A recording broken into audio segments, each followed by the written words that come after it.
Hey, what's up, guys? Welcome back. So we are at Wynn, and we're gonna jump into some cash games. Yesterday we were at the Bellagio. Things were kind of Nothing really eventful happened. I couldn't really get too much content.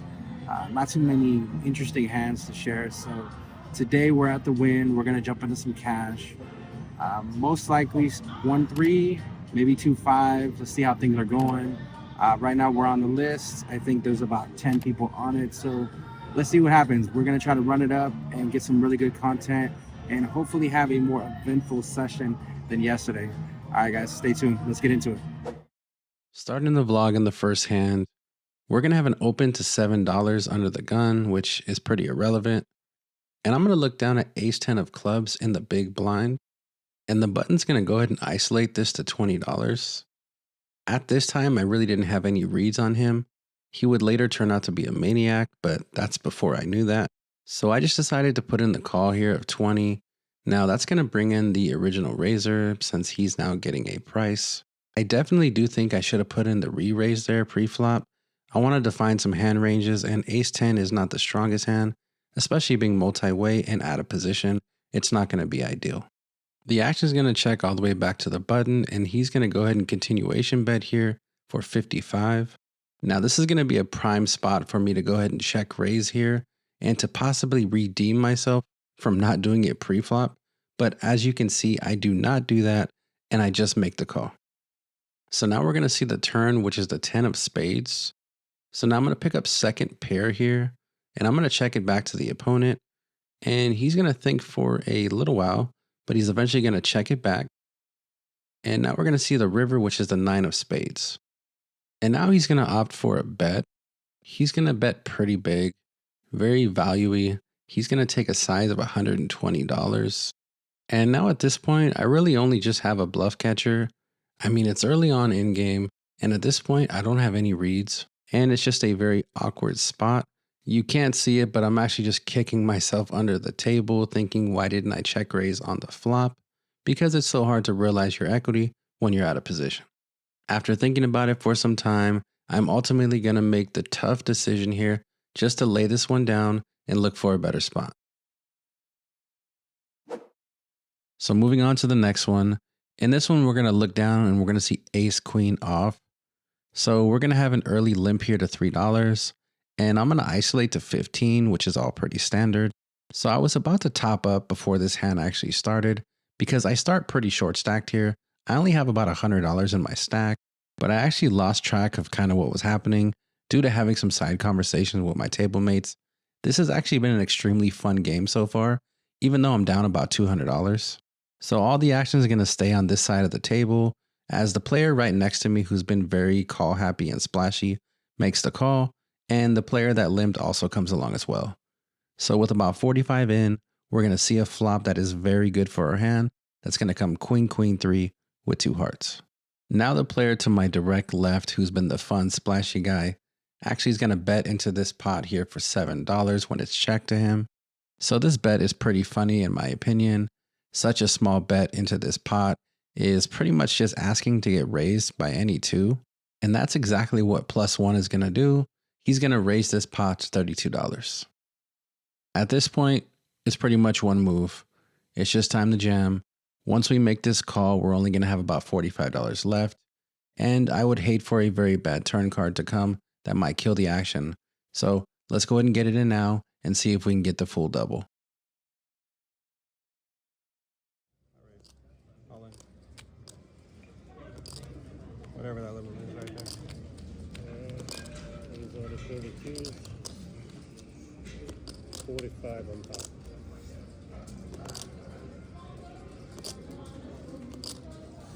What you gonna do? Yeah, man.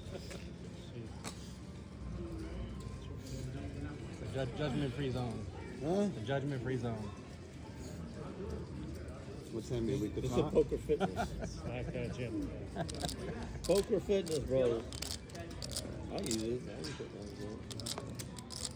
So you got a queen. You guys. I mean, you can say it to yourself. I can't answer because Yes. we're in a three-way. Not to get that. Oh, I thought you said to Tom. I'm on a full house draw. I understand.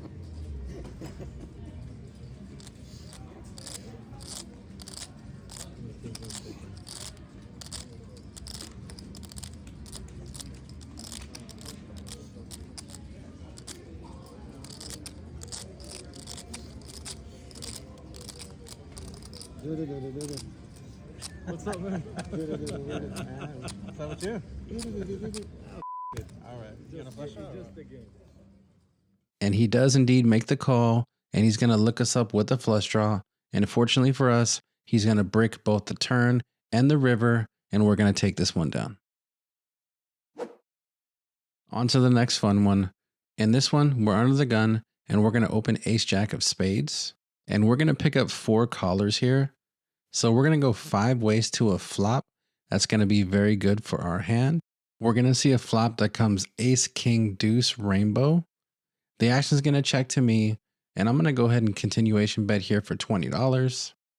So the action is going to fold all the way around to the small blind, who's going to be the only player to continue. And he's been the splashy wild player who's been running super hot. But I might just have the recipe to cool him off, as we're going to go ahead and see an amazing turn card, which is the queen of spades. So now I pick up a straight draw. I also pick up a royal flush draw to the 10 of spades. Oh yeah, also just the regular nut flush draw as well. So I want to continue to build this pot up, but I also want to keep his hands in. I don't want to blow him off this hand, so I'm going to bet for $50. And he's not going to think for too long, as he's going to decide to continue here, and he puts in the $50 call. So with 195 in, we're going to see an amazing river card that's absolute gin. It's going to be the 7 of spades. He's going to decide to check it over to me, and now we just have to bet for value. I'm trying to come up with a size that I want to bet here. I only have about $150 left, and I have such a disguised hand that I really want to go for the max, and that's what I decide to do. So I go ahead and rip it here for $150. Now my opponent goes deep into the tank, like really deep into the tank. So he asks for a count, which is a step in the right direction, as I hope he calls because I obviously know that I have the best hand. But he's taking a very long time, so I really don't think he has a strong hand. So I hope he's thinking that I could be bluffing here, as the 7 of spades really shouldn't help me too much. It should be better for his range than mine, especially with me opening from early position. But unfortunately for us, he is eventually going to make the fold here. So we're not going to get the full double, but we are going to get a decent pot coming our way, moving us in the right direction. Moving on to the next hand of the vlog. In this one, we are actually again going to tangle with our friend here in seat 9 that I've actually been running pretty hot against considering. And he's actually going to isolate an under the gun limp here, and he's going to make it 22. And I'm going to look down on the cutoff at ace king offsuit. Normally I would just re-raise this pretty much all the time, but I think mixing in some calls here and there, especially in position, is actually pretty good. So that's what I elect to do here. And we actually see an amazing flop for us. That comes ace jack 6 all spades. I look down and I do indeed have the king of spades, so top pair and the nut flush draw. We are definitely loving it here. And to our surprise, he actually bets really big. He overbets the pot and bets $60, which is music to my ears. So I do not want to scare him away one bit. So I just decide to make the call. Now with $165 in, we're going to see the turn, which is absolutely brilliant. It's going to be the 10 of spades. So he checks to me, and I elect to play this a little bit tricky here and check it back. Now when he checks it over to me again, I really think he doesn't have that strong of a hand once again. And now I just want to get some value. So I'm trying to come up with a size that I think he'll pay off here. He probably doesn't like the board pairing, so I don't think I can go too large in this case. So with that being said, I decide on a size of about half pot, and I choose to go $85.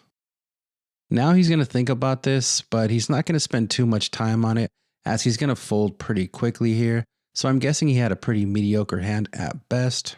But as he was folding, he actually gave me a look, pretty much saying like he's just disgusted with me as I keep notching him on these pots, due to this being the second one we've played in about 20 minutes. But keep this dynamic in mind as we move on in the vlog, as him and I are going to play another pot, and I think this dynamic is going to be extremely pivotal in what happens in that hand. Moving on to the next hand. In this one, we're going to have a limp from middle position, and the cutoff's actually going to isolate here to $20. And we're going to find ourselves in the big blind, and we're going to look down at red aces. Now, the cutoff has been extremely snug all day. I think this is actually the very first time I ever saw him isolate. So with that in mind, I actually decided to raise pretty big here. I was actually wrestling with maybe should I almost min raise it, almost make it around 45 or 50, especially with his stack size. But I figured he probably has a pretty strong hand here, so I decided to make it 65. Looking back at it, I think I should have definitely raised a little bit smaller, especially looking at his stack size. I think he only has maybe around $120 left.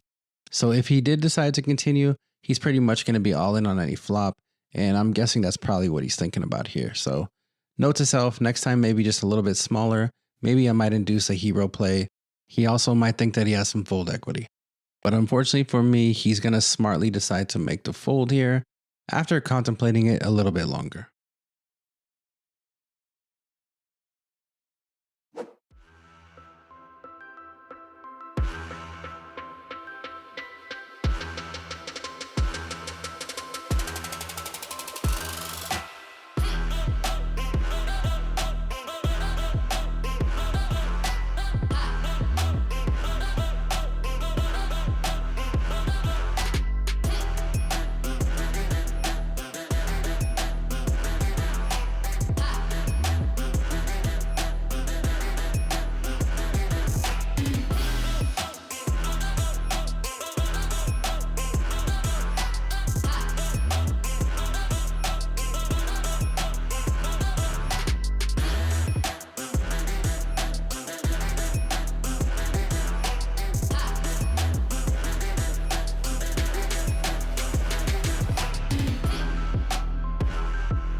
Moving on to the next hand of the vlog.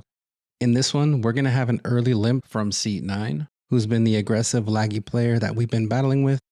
And I'm going to raise here to 15. And now the small blinds are going to put in the call, as well as the original limper is going to come along as well. So with about 45 in, we're going to see a pretty good flop for our hand. The flop's going to come queen 6-5 rainbow. So all in all, it's a pretty good flop for our hand, even though there is one overcard.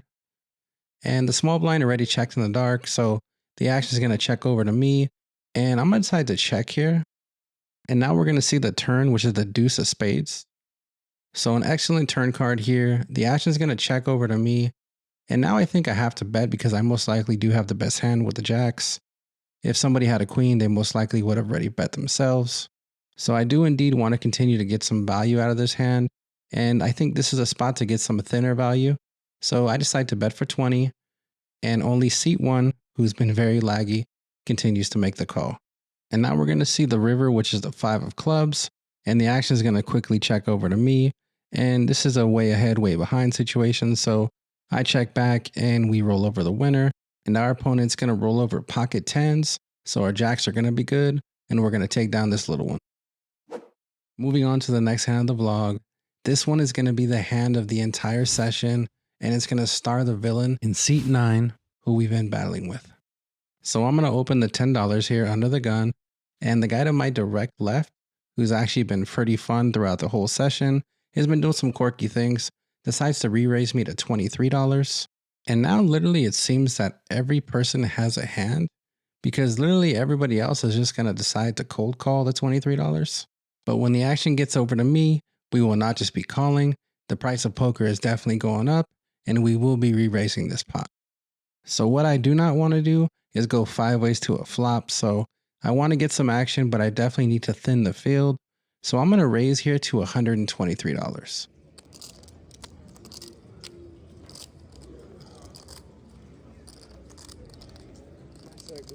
23.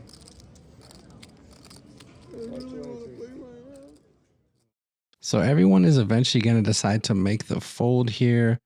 And the only person that's going to come along is, well, you guessed it, my friend in seat 9, who we've been battling with all day, is going to give me some action. So if you remember the dynamics that I was referring to earlier on in this vlog, literally everything that happens in this hand, in my opinion, is a direct reflection of all those dynamics and just an absolute buildup.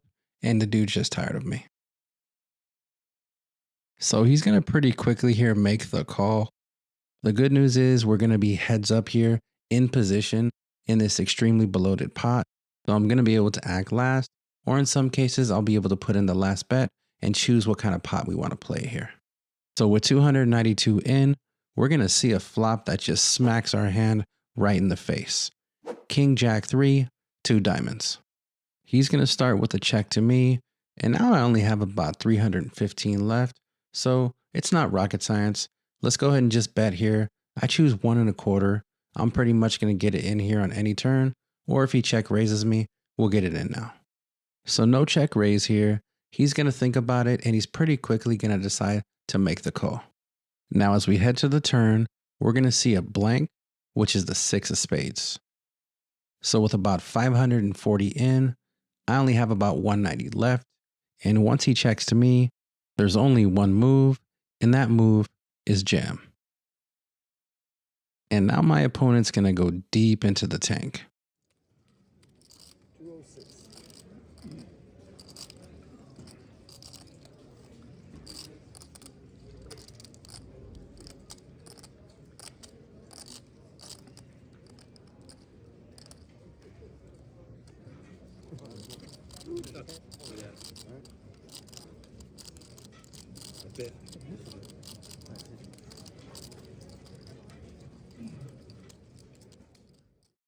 Now I sped up this clip 400% because that's how long my opponent goes into the tank here. And with him taking so long, we obviously know that we have the best hand, so we get some good news as he decides to make the call. And now we're going to see the river, which is going to be the 8 of diamonds. So we're going to go ahead and hit the nut flush here, which in this case is the absolute nuts. To be honest, I don't think we needed it, but it's nice to get it for some added insurance. Right now, I am super excited. I am so pumped. There was a time in this session that I was down to literally $80 and was about to reload, but just decided to see what happens, see what I could do, and I was able to spin that back up without having to reload. So now we find ourselves from once an $80 stack to now up almost $1,200. Moving on to the last hand of the session. In this one, there's going to be an open to $10 from middle position, and we're going to look down at 2 queens on the button. Now this player has not raised the entire session and he's been pretty quiet, so I expect him to have something pretty good here, but with 2 queens, we don't really care. We just want to build a pot. So this player obviously does not believe me, and he's going to check his cards again and obviously see something that he does like, because he's going to come along here for the $30 more. So now we're going to head to a flop here with about 80 in, and this player only has about 200 left, so hoping to get a good flop so we can go ahead and just get this in. But I am thinking he's skewed to a lot of ace-x here because he's been very snug. And what do you know, we see a flop that comes ace-6 deuce 2 spades, and I'm guessing he has an ace here as he's probably never doing this with something else. And we fold our queen's face up and he shows us ace 4 offsuit, so nice hand, sir. All right, that's going to do it for this one, guys. I will catch you guys on the outro.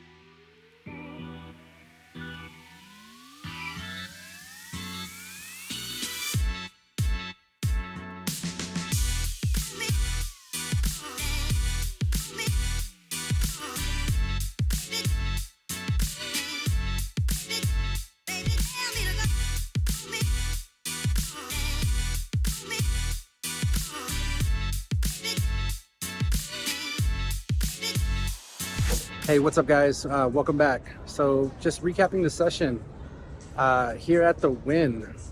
So in the game for about 300. The game started around 12. It's around 7 now. So about a 7-hour session. Super swingy. was up and down, got down to about $80 and was gonna top up, and just decided, hey, let's just see what happens and see if we can spin it up. And actually I was. So I was able to spin that to almost $1,200. So a really nice session. We're in the black. It was nice to run good at the end there and win some big pots that you guys were able to see. So yeah, super great. So if you're not already, as always, please hit that like and subscribe button. Really helps out the channel. And comment below. Let me know what you guys think about the hands. So, all right, guys. I'll catch you guys on the next one. Take care. Bye.